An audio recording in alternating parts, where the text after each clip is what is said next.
ડીસા જનસેવા કેન્દ્રમાં દાતા તરફથી આપવામાં આવેલ ઠંડા પાણીની પરબ કાળઝાળ ગરમીમાં પણ બંધ હાલતમાં નબળા વહીવટની નિશાન છે। અત્યારે ઉનાળાની કાળઝાળ ગરમી પડી રહી છે, જેને ખાસ કરીને ડીસામાં તાપમાનનો પારો દિન પ્રતિદિન ઊંચો વધી રહ્યો છે અને લોકો ગરમીના કારણે ત્રાહિમામ પુકારી ઉઠ્યા છે। સરકાર દ્વારા પણ ઉનાળાની કાળઝાળ ગરમીમાં લોકોને ગરમીથી બચાવવા માટે અનેક પ્રયાસો હાથ ધરાયા છે, પરંતુ ડીસામાં નબળા વહીવટતંત્રની નિશાની બહાર આવી રહી છે।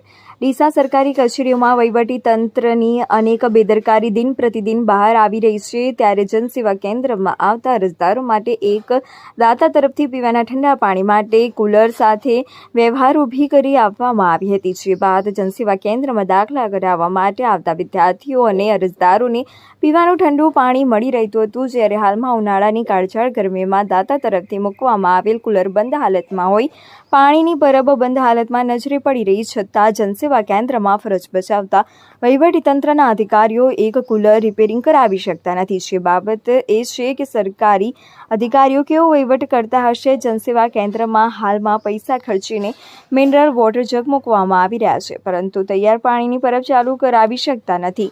શહેર મામલતદાર સહિત ઈ-ધારા મામલતદાર દ્વારા જનતાને સુવિધા ઉપલબ્ધ કરાવવામાં કોઈ રસ ના હોય તેવું દેખાઈ રહ્યું છે, ત્યારે ડીસા નાયબ કલેક્ટરશ્રી દ્વારા જનસેવા કેન્દ્રમાં ઠંડા પાણીની પરબ તાત્કાલિક અસરથી ચાલુ કરવા માટે સૂચના કરવામાં આવે તેવી જનમાંગ ઉઠવા પામી રહી છે।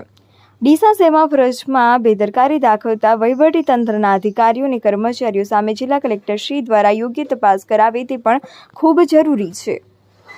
ઓકે બેન, તમારું નામ શું?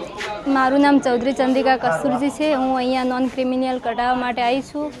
અહીંયા ડીસા જનસેવા કેન્દ્રમાં પાણીની ચકલીની જે સુવિધા હોવી જોઈએ એ અહીંયા સુવિધા રાખેલ નથી।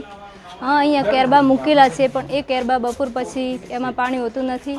તેના પર જે ગ્લાસ હોવું જોઈએ એ પણ પીવા માટે નથી।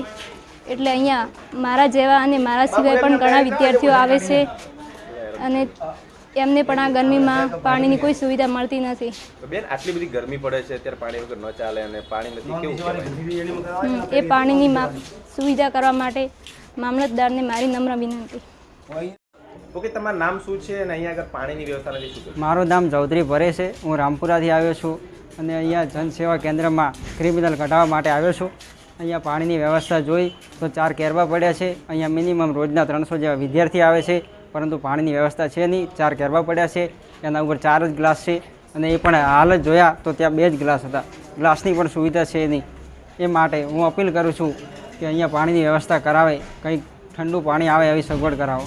ઓકે, કેટલી ગરમી પડે છે અત્યારે? બહુ ગરમી પડે હાલ, બહુ વસ્તી આવે, પબ્લિક અહીંયા જોઈ શકો તમે પણ